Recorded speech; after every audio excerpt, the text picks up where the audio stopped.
Hello and Fakhar रागली to all of you. मैं हूँ फ़खर यूसुफ़ज़ई और आप देख रहे हैं इस वक्त डिबेट विद फ़खर। और आज की डिबेट में बात करेंगे यकीनन बड़े एक इम्पोर्टेंट ख़बर मेरी नज़र से गुज़री और वो क्या थी?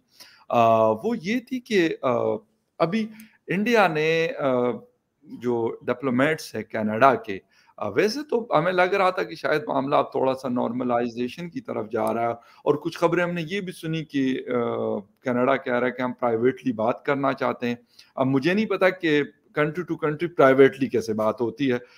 इस पे भी बात करेंगे और जो बंदे यानी उनके डिप्लोमेटिक स्टाफ को कम करने का हिंदुस्तान कह रहा है, तो ये कितना कम हो सकता है और होगा या नहीं होगा, या कुछ सेटलमेंट हो जाएगी, इस हवाले से बात करेंगे। डॉक्टर जयशंकर साहब ने जो अमेरिका का विजिट किया, वहाँ पे जनरल ऑस्टिन से उनकी मुलाकात हुई है जो डिफेंस सेक्रेटरी हैं यूएस के। तो डिफेंस के हवाले से बड़ी इंपॉर्टेंट चीज़ें भी देखने को मिल रही है। दोनों के ऊपर बात करेंगे और हमारे साथ इस वक्त मौजूद है यकीनन आप सबके जाने पहचाने डॉक्टर अभिषेक मिश्रा साहब, हमें ज्वाइन कर रहे हैं, सीनियर एनालिस्ट है फ्रॉम इंडिया। डॉक्टर साहब, thank you very much for joining my show. Thank you for an absolute pleasure. बहुत शुक्रिया वंस अगेन आपके टाइम का। डॉक्टर साहब, एक तो ये बताइएगा कि इस वक्त जो कैनेडियन डिप्लोमेट्स के हवाले से 70 या 70 प्लस में लोग हैं उनके हाई कमीशन में जो न्यू दिल्ली में है, तो उसको कहा जा रहा है कि आप इसमें से लोगों को कम कर दें। 41 की खबर बीबीसी की खबर है। अब मुझे नहीं पता क्योंकि आप ज्यादा बेहतर बता सकते हैं और बीबीसी की खबर भी most of the time authentic खबर होती है।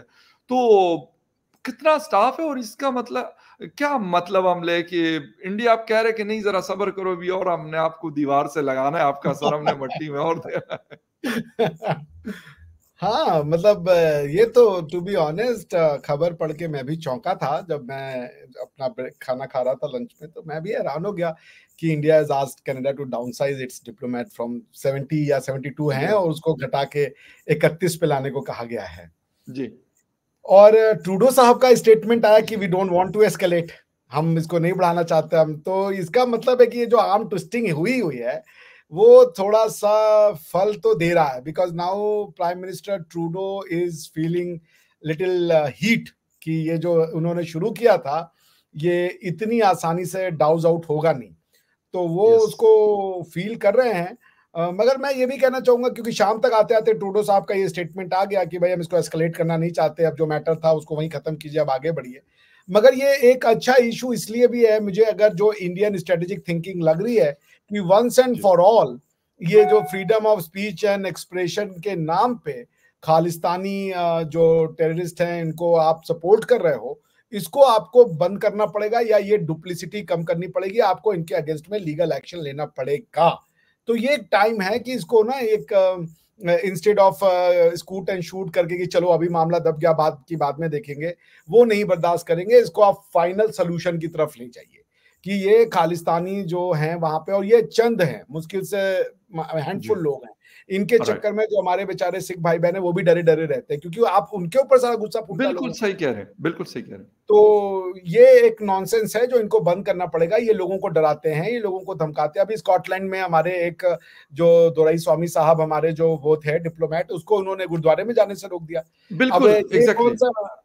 ये कौन सा आपका खालिस्तान का सपोर्ट है भाई? ये मस्जिद, मंदिर, गुरुद्वारे, ये तो ईश्वर का घर बिल्कुल होते हैं, इसमें सबका आप जाने होता से है, वो कैसे सब रोकते जा हैं? सकते हैं, बिल्कुल सब सही कह जा रहे हैं। सकते हैं। तो ये तो बिल्कुल फिर सही। अब अच्छा, मजे की बात है कि लॉ के हिसाब से देखें तो ये एक तरीके से रॉन्गफुल रिस्ट्रेंट है जो एक क्रिमिनल एक्शन आता है। उसके बाद ये थ्रेटनिंग है जो कि एक क्रिमिनल एक्शन है। इतने सारे क्राइम आपके कमिट हुए हैं, फैक्ट में ऑन द फेस दिख रहा है। असॉल्ट है, बैटरी है, क्रिमिनल इंटिमिडेशन है, उसके बाद रॉन्गफुल रिस्ट्रेंट है। आपने कोई भी क्रिमिनल एक्शन नहीं लिया उनके अगेंस्ट में जिन्होंने डिप्लोमेट को रोका, और प्लस जी आपने बिल्कुल बिल्कुल। काउंसलर ट्रीटी जो है काउंसलर रिलेशन का, उसका वायलेशन किया।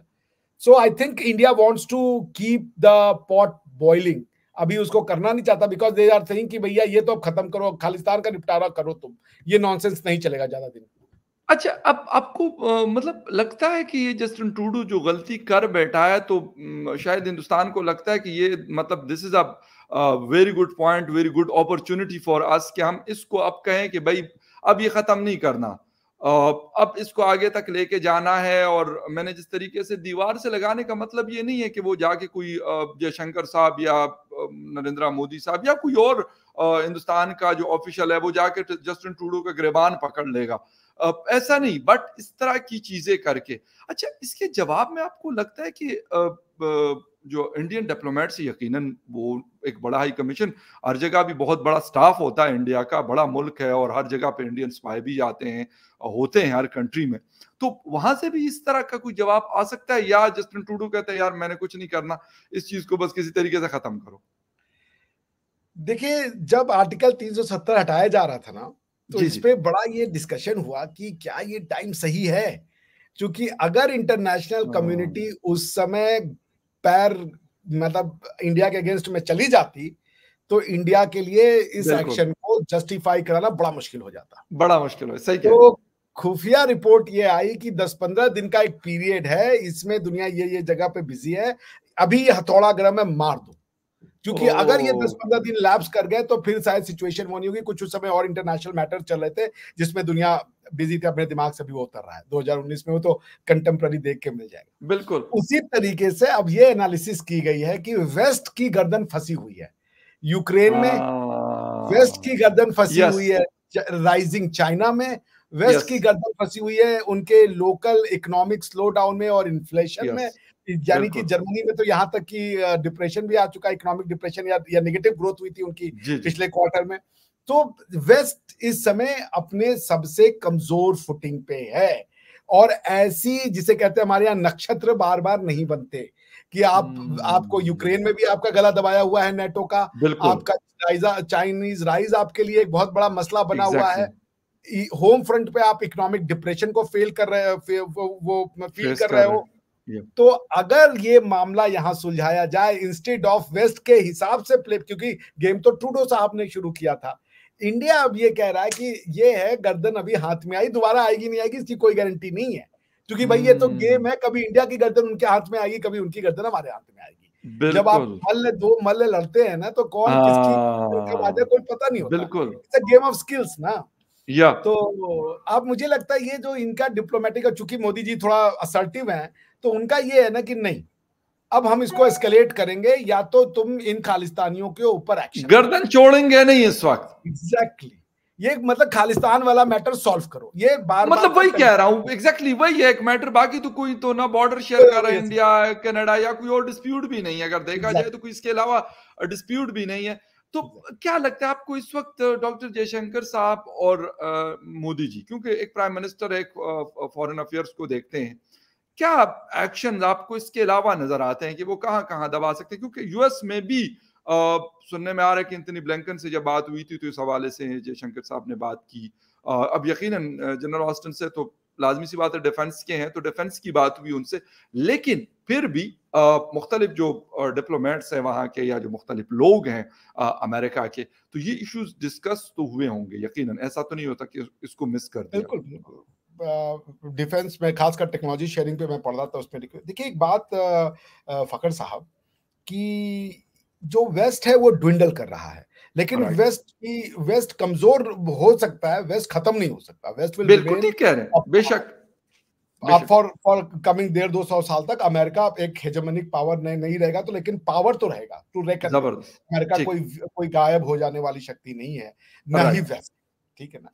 हाँ, बस ये है कि वेस्ट का जो जो अभी इन्फ्लुएंस है वो कितना घटेगा। जी, वेस्ट को जो इन्फ्लुएंस वेस्ट के इन्फ्लुएंस को जो कम करने की ताकत रखता है, उसका नाम है चाइना रशिया का नेक्सस, जो बहुत तेजी से क्लोज आ चुका है। Economic oh, might of China and technological advance military technological advancement of Russia, ये एक बहुत फॉर्मिडेबल एक समझ लीजिए फोर्स है वेस्ट के जी, अगेंस्ट। और वेस्ट का जो जो वेल्थ है, वेस्ट की जो रिचनेस है, वो बहुत हद तक ट्रेड पे डिपेंड करती है, और साउथ चाइना बिल्कुल, सी और इंडियन ओशियन का यानी पैसिफिक जो इंडो पैसिफिक रीजन है, उसमें अगर फ्री ट्रेड नहीं रहेगा, क्योंकि आपको ये पता है कि वर्ल्ड ट्रेड का 97% जो ट्रेड है फकर भाई आज भी वो सी रूट से ही होता है। चाहे वो आपका बिल्कुल गैस ठीक है, हो, चाहे वो बिल्कुल आपका सही। कच्चा माल हो, चाहे कोई भी हो। सो पैसिफिक जो है वो वेस्ट के लिए बहुत क्रूशियल है, क्योंकि पिछले 1000 साल में इंडिया और ये जो चाहे एशिया माइनर और साउथ एशिया और ये इंडियन सब कॉन्टिनेंट में जी, लोग ट्रेड करने के लिए आते रहे हैं। It has been a great source of raw material. अब now in addition to raw material, it is also a great source of human resource. बिल्कुल। जी, तो वेस्ट की इंडस्ट्रियलाइजेशन तभी तक फंक्शनल होगी जब तक उनके प्रोड्यूस्ड गुड्स का मार्केट बना रहे और जब हुँ, तक उनके इंडस्ट्रियलाइजेशन को सपोर्ट करने के लिए रॉ मटेरियल मिलता रहे। आपका हुँ, इंडस्ट्रियलाइजेशन ठप कर जाएगा यदि आप 100 मर्सिडीज बना रहे हो और जो हाँ, पूरे यूरोप में 20 खरीदार नहीं है, उसके बाकी 80 का क्या करोगे तुम बना करके? वो तो मेटल का स्क्रैप बन के रह जाएगा। तो हुँ, इनको चाहिए, अगर ये पैसिफिक और ये वाला फ्री ट्रेड नहीं रहा, क्योंकि ये तो सारी दुनिया में फ्री ट्रेड साइन कर रहे हैं और चाइना असर्ट करके कह रहा है कि अब ये फ्री ट्रेड नहीं रहेगा, इस इलाके में आओगे तो हमारे हिसाब से तुम्हें चलना पड़ेगा। तो ये उनकी इकोनॉमिक वायबिलिटी का भी क्वेश्चन है ना, कि भाई तुम आज तुम हुँ, इंडस्ट्रियलाइज्ड हो, लेकिन इंडस्ट्रियलाइज होने का तो मतलब है कि तुम एक प्रोड्यूस्ड गुड्स दे रहे हो ना। वो प्रोड्यूस्ड गुड्स का कंज्यूमर तो ये वाला इलाका है। अगर यहाँ तुम्हारे गुड्स जो है वो मार्केट से अनकॉम्पिटिटिव बना दिए जाए, या इन गुड्स का जो कॉस्ट है वो लोकल प्रोडक्ट्स के सामने वो हो जाए, ज्यादा हो जाए, या किसी भी तरीके से ये गुड्स मार्केटेबल ना रहे, तो आपकी जी, सारी की सारी इंडस्ट्रियलाइजेशन धरी की धरी रह जाएगी। बिकॉज इंडस्ट्रियलाइजेशन में भाई इट्स ऑल अबाउट गुड्स, ठीक है ना। तो हुँ, वो जो एक नेक्सस है कि ये अपनी इंडस्ट्रियलाइजेशन को कंटिन्यू रखना चाहते हैं। दुनिया का ये अभी भी जो है जो हाई एंड टेक्नोलॉजिकल प्रोडक्ट है वो वही बनाते रहना चाहते हैं, और वो इस गुड्स इस पूरे कंज्यूमर मार्केट को छोड़ नहीं सकते, जिसमें कि Indo Pacific region plays a significant role. ये बहुत बड़ा मार्केट है, न सिर्फ रॉ मटेरियल्स का, बल्कि बहुत बड़ा मार्केट है बिल्कुल। गुड्स एंड प्रोडक्ट्स का। अच्छा, तो आपने जी, आपने एक बड़ी अहम बात की चाइना और रशिया के नेक्सस का। तो क्या एक्सक्यूज़ मी, क्या इंडिया भी इसका पार्ट बन सकता है? यकीनन अमेरिका तो बहुत ज़्यादा कोशिश देखने में आ रही है कि पिछले जब 2-3 सालों की अगर हम बात करें तो कुछ ज़्यादा इंटरेस्ट ले रहा है कि वो कह रहा है कि इंडिया कोई जाए या ना जाए लेकिन इंडिया इधर-उधर उनसे ना हो। तो ऐसा पॉसिबल है कि इंडिया भी इस ग्रुप में ग्रुप में नहीं, मतलब जिस तरीके से रिलेशंस होते हैं चाइना के साथ बेहतर हो जाए, रशिया के साथ ऑलरेडी है, तो अमेरिका वाले थोड़े से नीचे जा सकते हैं। अगर सीरियस एनालिसिस किया जाए तो इंडिया ऑलरेडी उस ग्रुप में जा चुका है। इंडिया कितने ओह! ऐसे ग्रुपिंग का मेंबर है जिसमें कि वेस्ट है, सिवाय G20 को छोड़ दे जी, किसी में नहीं है वो। लेकिन इंडिया ब्रिक्स का मेंबर है, इंडिया जी, एससीओ का मेंबर है, ठीक है यस, ना। हाँ, आप क्वाड को ले सकते हैं, उसके अगेंस्ट में I2U2 टाइप की I2U2 बिल्कुल, बनाने की एग्ज़ैक्टली। कोशिश की जा रही है। लेकिन इंडिया ने ब्रिक्स को ज्वाइन करके और एससीओ को ज्वाइन करके एक मैसेज तो वेस्ट को दिया ही है ना, you can not take us for granted. तो अगर हम एक बैलेंस की बात करें कि G20 का मेंबर तो है, उसमें तो चाइना भी है, इंडिया भी है, तो ऐसा फोरम वेस्ट का जिसमें सिर्फ वेस्ट हो और चाइना ना हो और इंडिया भी उसका मेंबर हो, वो सिर्फ क्वाड है। टेक्निकली या जी, I2U2 देख ले, I2U2 का भी फ्यूचर जी, क्या है कोई जानता नहीं है, ठीक है ना। तो वेस्ट तो ये कोशिश करेगा ना कि अगर इंडिया टिल्ट हो गया तो ये तो वेस्ट का तो end of the end, then western civilisation will be weakened to extent कि आप सोच नहीं सकते। उनके गुड्स का रास्ता बंद हो जाएगा, उनके रॉ मटेरियल्स का रास्ता बंद हो जाएगा, उनकी जो ट्रेड है उसका रास्ता बंद हो जाएगा। They will be completely what you call wiped off, ठीक है ना। वो हुँ, नहीं अफोर्ड कर हुँ, सकते हैं। तो ये क्या, अब वही ट्रूडो वाली बात आ रही है कि ट्रूडो साहब की इस बचकानी हरकत के लिए जी, कि जी, अगर बिल्कुल, यूक्रेनियन मर रहा है, यूक्रेन की टेरिटरी का वायलेशन हो रहा है, तो तुम्हें दर्द हो रहा है, तुम यूक्रेन को मिलियंस ऑफ डॉलर दे रहे हो, लेकिन बिल्कुल। इंडियन टेरिटरी को ये कह रहे हैं हम तोड़ देंगे तो तुम्हें दर्द नहीं हो रहा। ये डबल स्टैंडर्ड कब तक चलेगा? हुँ, तो ये तो वेस्ट को डिसाइड करना पड़ेगा। इंडिया ने कोई ठेका थोड़े लिया है या कोई भी, भाई हर कंट्री अपने बिल्कुल, लोगों का इंटरेस्ट यस, देखेगी। आपका इंटरेस्ट सर्व बिल्कुल, करना मेरा काम नहीं है ना फखर भाई, ना मेरा एब्सोल्युटली इंटरेस्ट सर्व राइट, करना आपका काम है। बिल्कुल, हम सब अपने बिल्कुल, अपने इंटरेस्ट को देखेंगे। तो मेरे बिल्कुल ख्याल ठीक। से वेस्ट ये अफोर्ड ही नहीं कर सकता इंडिया को लेट को। वेस्ट कोई बड़ा चैरिटी नहीं कर रहा है कि इंडिया से बड़ा प्यार हो गया है। कोई प्यार श्यार नहीं होता। उनका गला फंसा हुआ है बस। आज उनका गला निकल जाए, वो कल इंडिया को रोन देंगे, 1 मिनट नहीं लगाएंगे उसमें वो। हुँ, बात अच्छा, क्लियर है? ये वाला बड़ा इम्पोर्टेंट पॉइंट है आपका डॉक्टर साहब कि अगर उनका गला फँसा हुआ है, उनकी गर्दन फँसी हुई है इस वक़्त, तो अगर ये गर्दन निकल जाए जैसे कि आप कह रहे हैं और बिल्कुल हो सकता है ऐसा टफ टाइम आया हुआ है उनके ऊपर और बड़ा मुश्किल वक़्त से वो लोग गुज़र रहे हैं। यकीनन हम तो चलें, हम तो उनके हिसाब से थर्ड वर्ल्ड कंट्रीज में आते हैं, हम तो गुजार लेते हैं जैसे तैसे भी होता है। तो क्या इंडिया के माइंड में, ये नहीं मतलब, मेरा मतलब है कि जो इंडियन प्राइम मिनिस्टर है, जयशंकर साहब है, या बाकी लोग हैं जो मुल्क चलाने वाले, उनके माइंड में भी तो ये क्वेश्चन होंगे। ऐसा तो नहीं हो मैं मान सकता कि डॉक्टर जयशंकर साहब को इस चीज का पता ही नहीं होगा, या prime minister of India Modi ji को पता ही नहीं होगा, या वो सोचते नहीं होंगे इस तरह से। बिल्कुल सोचते होंगे, मुझे पूरा यकीन है। अभी हेनरी किसिंजर साहब चाइना में थे, तो या आपको ये नहीं, क्योंकि चाइना और वेस्ट के इंटरेस्ट बहुत टाइड अप हैं, क्योंकि चाइना का सारा जो मेन ट्रेड पार्टनर तो वेस्ट है ना। चाइना ये सस्ते एग्जैक्टली मस्ते बाजार सामान आपको भले बेच सकता होगा, लेकिन जो उसका मेन जो प्रोडक्ट है मार्केट, वो तो यूरोप और अमेरिका और कनाडा को कैटर कर रहा है ना वो। एग्जैक्टली वो ये गरीब देशों को, श्रीलंका को, ये फिलीपींस को, इन छोटे छोटे हाँ देशों बिल्कुल, को वो क्या बेचेगा, या पाकिस्तान को क्या बेच देगा वो? कुछ उसका भी मेन नहीं, हाँ, अफोर्ड ही कोई नहीं कर सकता, वो चीजें अफोर्ड ही नहीं कोई कर सकता यहाँ तो पे कोई। उनका जो, और वेस्ट की जो एक्सपेंसिव लाइफस्टाइल है, हम्म उसमें यदि चाइनीज प्रोडक्ट्स ना आए तो वेस्ट के लोग गर्मी ठंड में अपने आप को गर्म नहीं रख पाएंगे। इतना उनका डिपेंडेंस हो चुका है हम्म चाइना के ऊपर। सो पॉइंट ये है कि मैं ये नहीं मानता कि ये जो दिखाया जा रहा है कि चाइनीज, ये तो एंटिसिपेशन है कि चाइना का राइज वेस्ट के लिए खतरा है, क्योंकि 1950 के कोरियन वॉर में वेस्ट ने जो धचका खाया था, उसका मेन मेन पार्ट ही चाइना था, क्योंकि चाइना ने हम्म जब वो 39 पैरेलल पे अपने सेना भेज दी और अमेरिका क्रिपल्ड हो गया, अमेरिका ने कुछ वॉर ही नहीं कर पाए। तो पॉइंट ये कि ये उनके दिमाग में ये बात अटकी हुई है कि हमने कोरियन वॉर लूज ही किया। अगर उसको लूज मान लें आप, कोरियन जी वॉर लूज किया, उसका रीजन तो वो चाइनीज थे। तो एक चाइनीज का फियर उनके, क्योंकि वर्ल्ड वॉर होने के 5 साल बाद ही उनको ये शिकस्त खानी पड़ी थी। अगर आपको याद होगा तो उस समय के जो वो थे कमांडर मैकार्थी, या क्या मैकार्थर नाम था, या जी शायद आइजनहावर, मैं भूल रहा हूँ, उन्होंने अपने राष्ट्रपति को फोन किया था। उन्होंने कहा कि we want to use nuclear weapons against this Chinese. वो परमिशन नहीं मिली थी, वो एक बात अलग है, क्योंकि वो वॉर हार चुके थे वो। तो पॉइंट यही है, मैं ये नहीं मानता कि चाइना या अमेरिका इतने नाइव हैं कि बैकडोर ओपन नहीं चल रहा होगा। बड़ी जबरदस्त, हम्म ये भाई देखिए, ये पॉलिटिक्स है, इंटरनेशनल रिलेशन भी पॉलिटिक्स है। और जब जब आप पॉलिटिक्स को समझते हैं ना, कौन कब किसकी साइड जाके बैठ जाए, बिल्कुल इसकी कोई गारंटी नहीं होती। तो इंडिया अगर ये बेशक सोच के चले कि चाइना और अमेरिका एकदम रिवायती हरीफ रहेंगे ही रहेंगे, और आने वाले 5 साल में कोई ऐसा जियो पॉलिटिकल वो नहीं बदलने वाला है कि सब ऐसे ही रहेगा, तो ये इंडिया की नाइविटी होगी। इनको ये मान के हम्म चलना चाहिए, क्योंकि आप देखिए ना, एक जी समय तक अमेरिका जो है, चाइनीज ताइपेई जो था उसको कहता था ये मेन चाइना है, और असली चाइना को तो वो रिकॉग्नाइज भी नहीं करते थे। और अचानक से ऐसा हो गया 1979 में, 10 साल के अंदर में, कि चाइना उनका मेन ट्रेनिंग पार्टनर बन गया। हाँ बिल्कुल तो ये बात तो बिल्कुल मुझे नहीं लगता कि ये मान के चलेंगे कि चाइना कभी वेस्ट के साथ, और चाइना भी वेस्ट को हाँ एंटागोनाइज नहीं करना चाहेगा। तो ये है ना, एग्जैक्टली कुछ भी हो सकता है। तो आपको खेल तो ऐसे ही चलना पड़ेगा कि कब किधर से तीर आए आपको समझ में नहीं आएगा।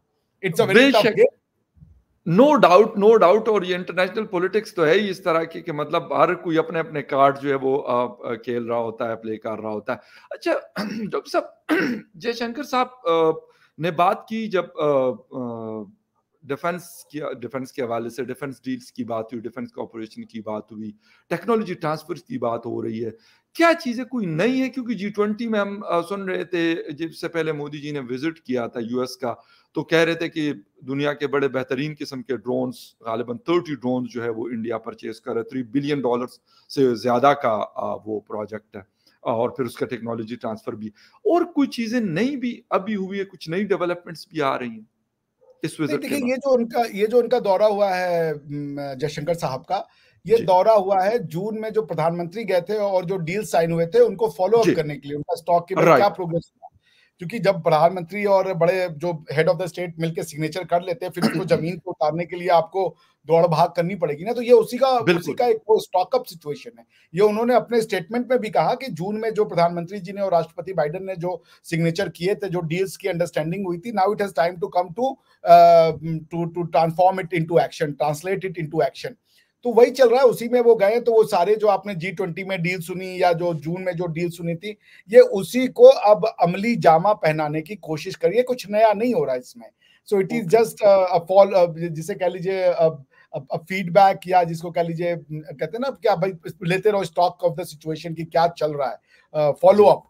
So it's a जी follow-up of the June's declarations and June's agreement signed between India and America, ताकि उसको मूर्त रूप दिया जा सके या उसको जो है जमीन पे उन एग्रीमेंट्स को उतारा जा सके। वरना तो लोग आते हैं साइन करके एमओयू और चले जाते हैं, पता नहीं बिल्कुल चलता खत्म हो जाता है। कहाँ वो डस्ट हो रहा है, इट्स डस्ट बीइंग डस्टेड।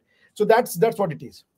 अच्छा, तो इसमें जिस तरीके से बात हो रही थी कि जी जेट इंजन्स की बात हो रही थी कि उसकी टेक्नोलॉजी ट्रांसफ़र करनी है इंडिया को, सबमरीन के हवाले से बात हो रही थी, और बहुत सारी चीज़ें हो रही थी।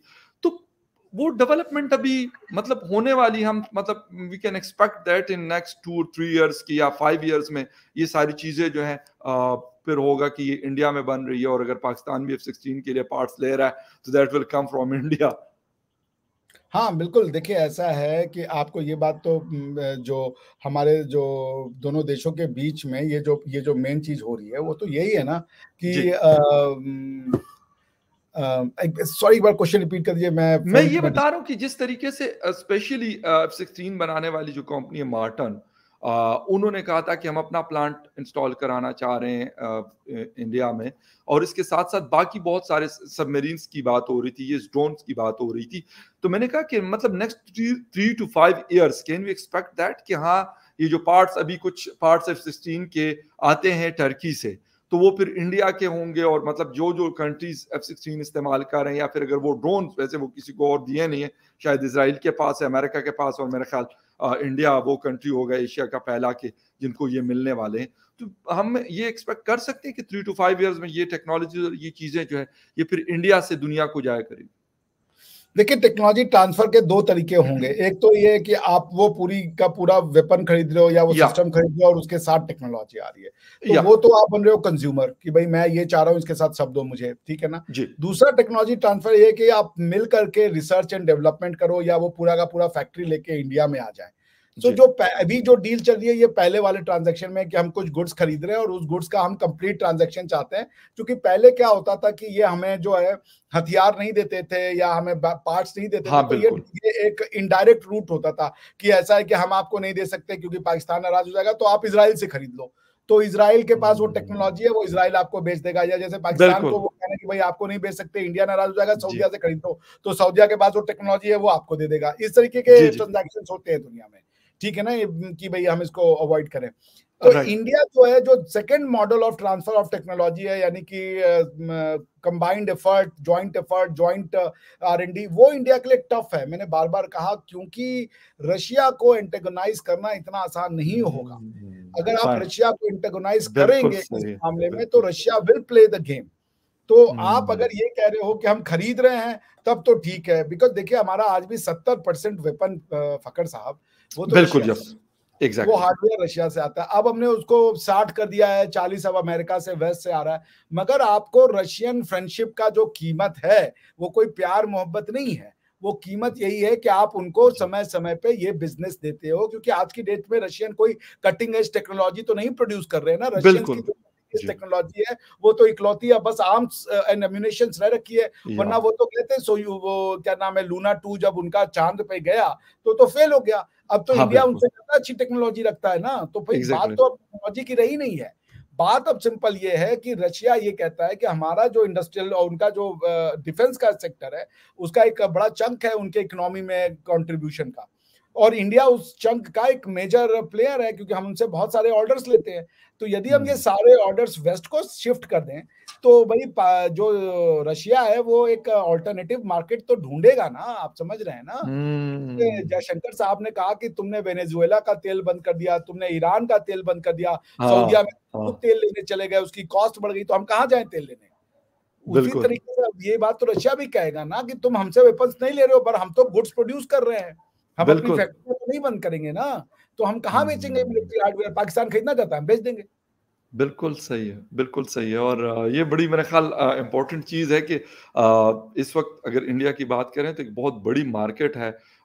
तो अमेरिका भी चाहता है कि किसी तरीके से उसको कैप्चर करे, और ये इसी कई साल बार फखर भाई जब आप बहुत जी खूबसूरत होते हैं ना, आप जब बहुत खूबसूरत लड़की हो तो इतने ऑफर आते हैं समझ में नहीं आता कौन सा ले किसके साथ कि कौन और कौन-सा रिजेक्ट करे, ज़बरदस्त, बहुत एग्जैक्टली। वैलिड पॉइंट है।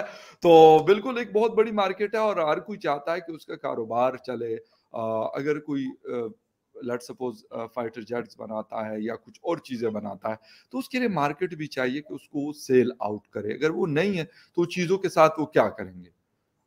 ये मेरे ख्याल रशिया भी सोचता है, चाइना भी सोचता है, यूएस भी सोचता है और इसके अलावा भी जो छोटे कंट्रीज़ हैं, वो भी ये सोच रखते हैं। खैर एनीवे डॉक्टर साहब आपके टाइम का बहुत शुक्रिया कि आपने शो जॉइन किया and viewers thank you very much for watching debate with Fakhar Yousafzai. किसी और डिबेट में फिर मिलेंगे, तब तक के लिए टेक केयर, बाय।